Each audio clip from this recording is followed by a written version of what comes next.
사랑하는 부성부 가족 여러분, 안녕하세요. 박우일 목사입니다. 오늘도 이렇게 우리가 함께 모여서 말씀을 나누고 또한 삶에 적용하면서 우리가 어떻게 하면 하나님 마음에 합하며 또 하나님 마음을 기쁘게 하며 또 우리가 어떻게 하면 하나님께 원하시는 가정을 우리가 이룰 수 있는지에 대해서 함께 나눠보려고 합니다. 나눔을 하기에 앞서서 우리가 먼저 지난 한 주간을 어떻게 보냈는지를 한번 나눠볼 텐데요. 날씨가 많이 추워졌습니다. 지난주도 제가 말을 했을 때 날씨가 좀 초겨울로 돌아왔다고 말씀드렸는데 오늘도 이번 주도 역시 날씨가 많이 추워요. 그래서 오늘 새벽에는 나올 때 조금 두꺼운 좀 코트를 입고 나왔습니다. 그리고 많은 분들이 오늘도 예배드리 오신 많은 성도님들도 날씨가 추워서 그런지 얇은 옷을 입은 분들이 많이 줄어들었고 조금은 한겨울처럼 입는 그런 패딩은 아니지만 그래도 조금 두꺼운 코트를 입고 오신 분이 많고 또 얇은 경량 패딩 입고 오신 분들이 많습니다. 그만큼 우리가 지금 한 걸음 한 걸음 우리가 겨울로 들어가고 있다는 것을 보여줍니다. 그리고 또한 바람도 많이 쌀쌀하고요. 또한 우리가 길거리를 걸어갈 때 예전에는 그래도 땀이 났는데 땀이 나지 않는 계절에 돌아왔습니다. 이런 계절일수록 이런 날씨일수록 감기 걸리기가 참 쉬워요. 아시죠? 아예 날씨가 추우면 우리가 그의 추위에 맞게 옷을 입고 또 우리가 방안을 우리가 준비하는데 이렇게 갑자기 날씨가 추워지고 아니면 또한 두꺼운 패딩 잠바를 입기에는 아직은 이르고 그렇다고 가을에 입었던 얇은 옷을 입기에는 춥고 그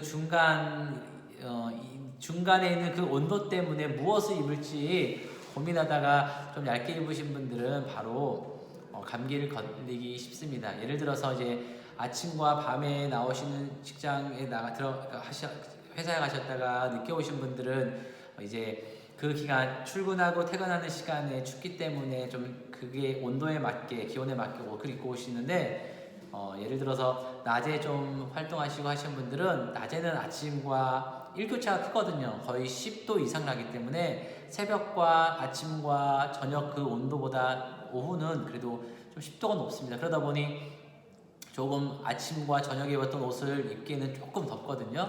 그래서 좀 얇게 입고 보내시다가 이제 밤이 됐을 때는 기온이 확 떨어져서 좀 추위를 떨다 보면 감기에 걸리기 쉽습니다.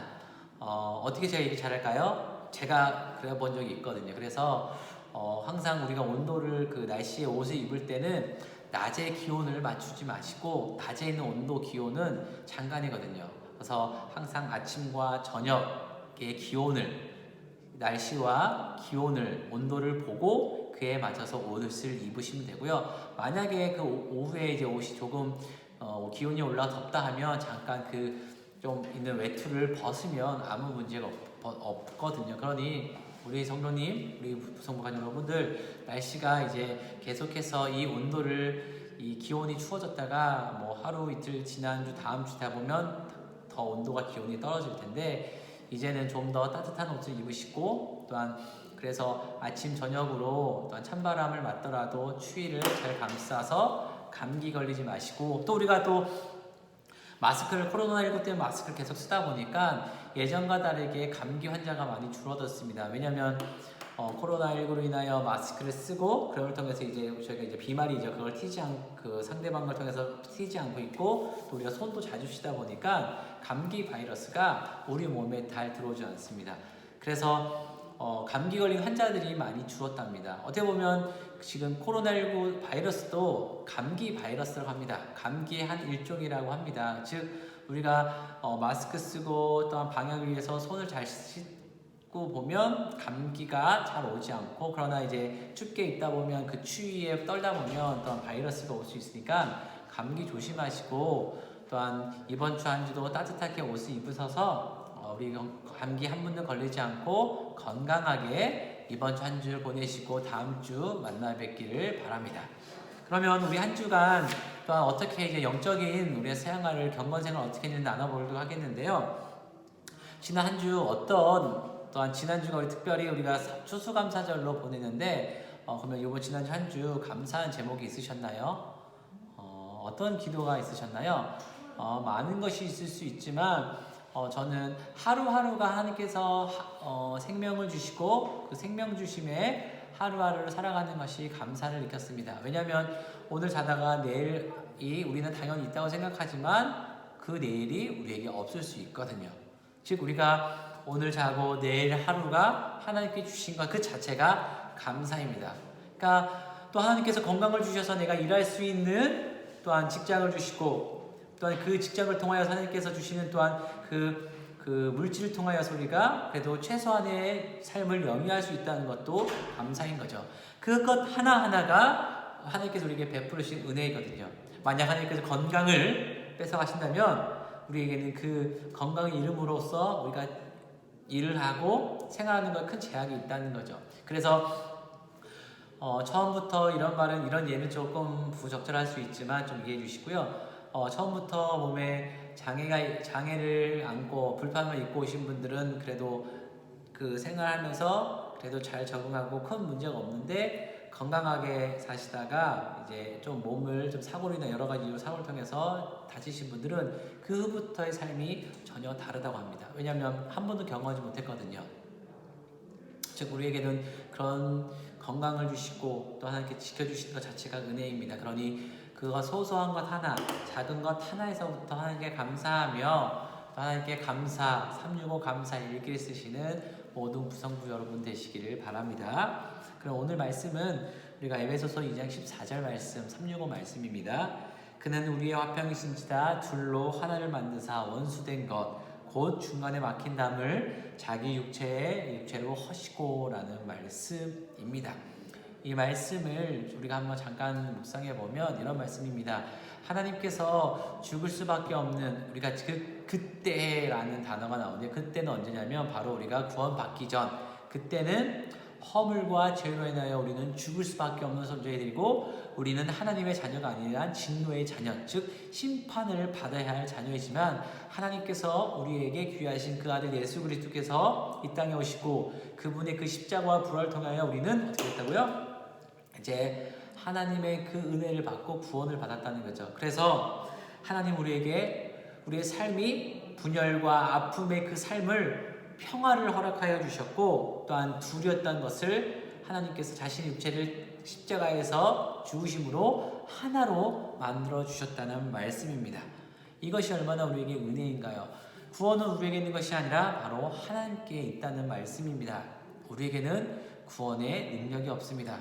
오직 하나님께서 보내주신 그 예수 그리스도 그분에게 통하여 우리는 구원을 받고 우리는 하나님과 화목하며 하나님께 구원을 받을 수 있습니다.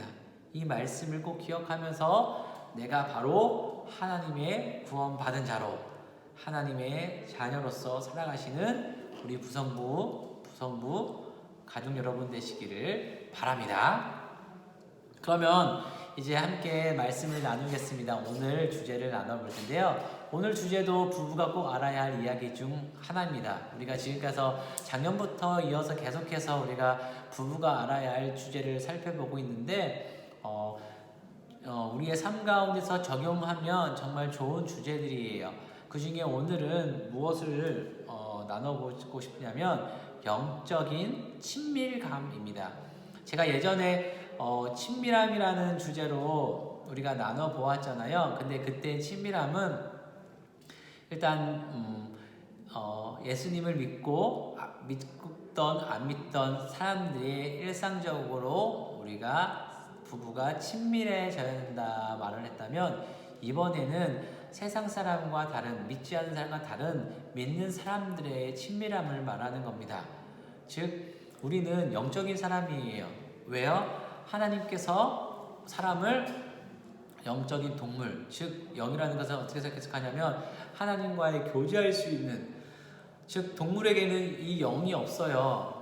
그래서 동물들은 하나님과의 그 인격적인 만남을 갖고 교제할 수가 없지만 하나님께서는 우리 사람에게 영혼을 주심으로 우리가 하나님과 교제할 수가 있는 거예요. 그러나 아담과 하와의 죄로 인하여 그 영적인 부분이 끊어지고 깨져버렸다는 거죠. 그래서 하나님께서 다시 그것을 회복시키기 위하여 우리 본문 제가 처음에 말씀한 것처럼 예수 그리스도를 보내셨고 우리가 그 예수 그리스도를 통하여서 우리가 구원을 받아 깨닫던 우리의 영적인 모습이 회복되어서 예수 그리스도를 닮아가는 사람이 되는 겁니다.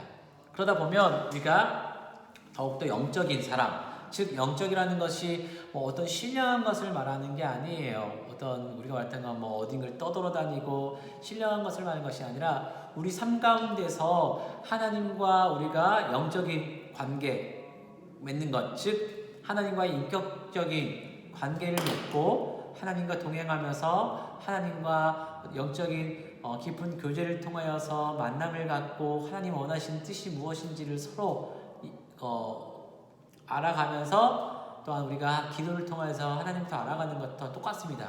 이것이 우리 부부에게도 일어나야 된다는 거죠.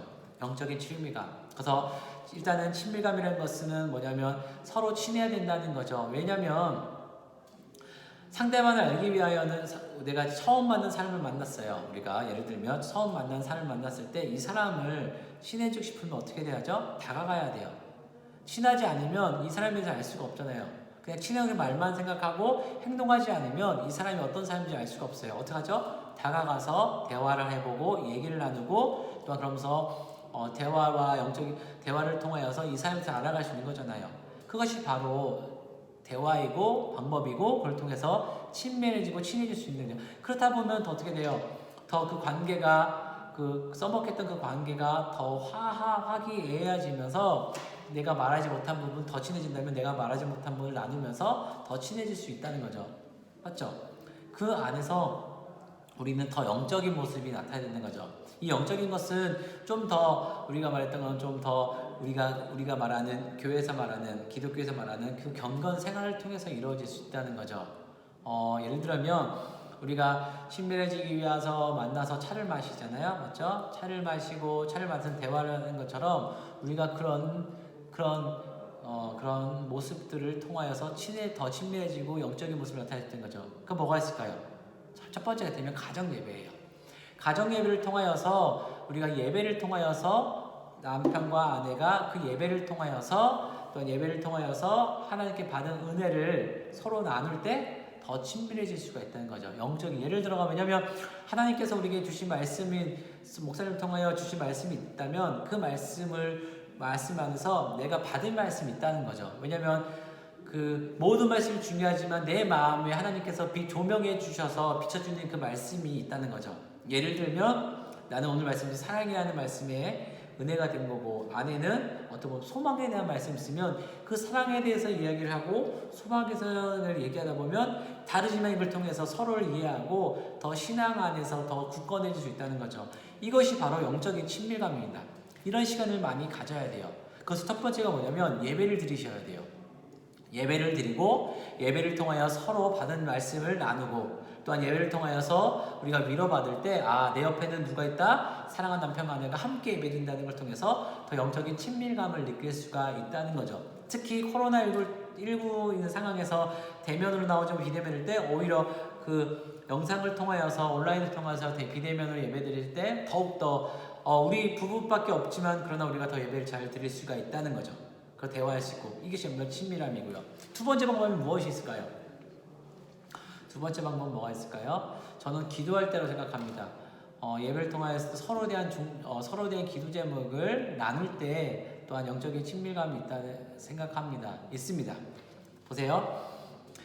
기도 제목이라는 것은 우리가 세상을 살아갈 때 또한 우리의 문제와 어려움이 있을 때 이거에 대해서 하나님께 간구하거든요. 즉 그 사람의 기도 제목을 들으면 상대방의 기도 제목을 들으면 그 상대방의 그 문제와 상대방이 지금 고민하는 것과 상대방이 어떤 어려움이 있는지 우리는 딱 봤을 때 알 수 없지만 그 사람의 그 상황을 알 수가 있다는 거잖아요. 맞죠? 그러면 제가 예를 들면 아내에게 어떤 기도 제목을 있는지를 물어보면서 그 기도 제목을 듣고 봤을 때 이런 생각과 이런 고민이 있고 이런 기도를 갖고 있다고 해서 이런 상황에 놓였구나 아는 것처럼 그런 시간을 가져야 된다는 거죠. 그럼 뭐예요? 그런 시간을 들으면 끝나는 것이죠. 세상 사람들은 그걸 듣고 그렇구나 그러고 위로해주고 끝나지만 우리는 어떡하죠? 그 어려움을 가지고 함께 기도한다는 거죠. 하나님께 부르짖는다는 거죠. 서로. 그러다 보면 어떻게 돼요? 세상과 다르게 친밀함이 더 깊어진다는 거죠. 영적이 된다는 거죠. 서로의 마음을 나눌 수 있다는 거죠. 네, 대화를 통해 나눌 수 있지만 하나님께서 성령과 안에서 우리가 예배드리고 기도드릴 때 그 관계가 더욱더 끈끈해지고 그 관계가 더욱더 세상과 다른 정말 끊어낼 수 없는 그 영적인 그 결합이 일어난다는 겁니다. 그러니까 우리 믿는 그리스도인들은 영적인 모습이 나타나야 되고요. 그 영적인 신령한 어떤 그런 식 아닌 경건의 모습을 통해서 예배를 통하여서 기도를 통하여서 우리가 더욱더 경건해지고 또 그 과정에서 교제가 더 깊어진다는 거죠. 이것이 중요한 거예요. 이것이 세상 사람들과 내 성도가 아닌 우리가 함께 살고 있는 가정 안에서 남편과 아내 그리고 자녀에게 나타나야 되는 모습입니다. 그런 가정에는 어떤 일이 발생할까요? 어떤 일이 발생할까요? 정말로 어떤 어려움이 왔을 때 정말로 서로 힘이 되어주고 또한 그 어려움을 극복할 수가 있습니다. 생각을 해보세요. 생각해 보시면 항상 기도하는 가정, 예배드린 가정은 오히려 기쁠 때도 예배드리고 힘들 때 더욱더 부르짖고 함께 기도합니다. 나만의 그 문제를 가지고 가는 것이 아니라 우리가 믿는 내 남편과 아내와 함께 나눔으로써 내 짐은 같이 덜고 그러나 두 사람이 함께 기도함으로써 그 기도의 응답이 이루어질 수 있다는 거죠. 그래서 우리는 가정에서부터 예배를 드려야 되고 가정에서부터 기도를 해야 되고 또한 그 시간을 귀하게 여기며 보내야 됩니다. 차를 마시고 서로 부부가 차를 마시고 또한 대화를 하고 좋은 풍경을 바라보고 여행하는 것도 정말 중요합니다. 그러나 그것으로 끝나는 것이 아니라 세상 사람처럼 그것으로 끝나는 것이 아니라 우리는 또 다른 영적인 친밀함을 위하여 우리가 함께 예배드리고 가정 예배드리고 그 가정을 통하여서 우리가 기도를 하면서 말씀을 나눌 때 정말로 세상에서 말할 수 없는 끈끈한 그리스도 안에서 이루어지는 영적인 친밀감이 나타날 수 있습니다. 그러니 우리 부성부 가족 여러분들 꼭 오늘의 말씀 영적인 친밀함에 대해서 꼭 생각해 보시고 내가 우리 가정은 어떤 모습으로 예배드리고 기도하고 있는지를 생각해 보시고 또 내가 그를 통해서 어떤 말씀을 나누고 기도를 나누는지를 생각해 보고 정말 우리 부성부 모든 가족 여러분들이 정말로 세상 그 어떤 그런 어려움이 오더라도 이 관계가 더욱더 굳건해지고 서로를 위해 기도해주고 그러면서 세상의 모든 사람들이 내 편이 없다 하더라도 내 옆에 있는 남편과 아내가 나의 편이라는 걸 알고 그 안에서 기쁨을 누리고 그 안에서 평안을 누리면서 살아가시는 부성부 모든 가족 여러분들 되시기를 간절히 바랍니다. 네, 아무튼 오늘 말씀은 영적인 친밀감으로 나눠보았고요. 정말 이 부분에 대해서 귀히 생각하며 또 오늘도 이 한 주도 부부가 자녀들과 함께 이 말씀에 대해서 나누고 또 좋은 시간을 통하여서 이 시간을 통하여서 조금 더 깊어지고 그리스도의 몸된 교회를 이루며 하나님께서 기뻐하시는 믿음의 가정이 되시기를 간절히 바랍니다. 그러면 우리 모두 다시 다음 주에 만나 뵙도록 하겠습니다. 감사합니다.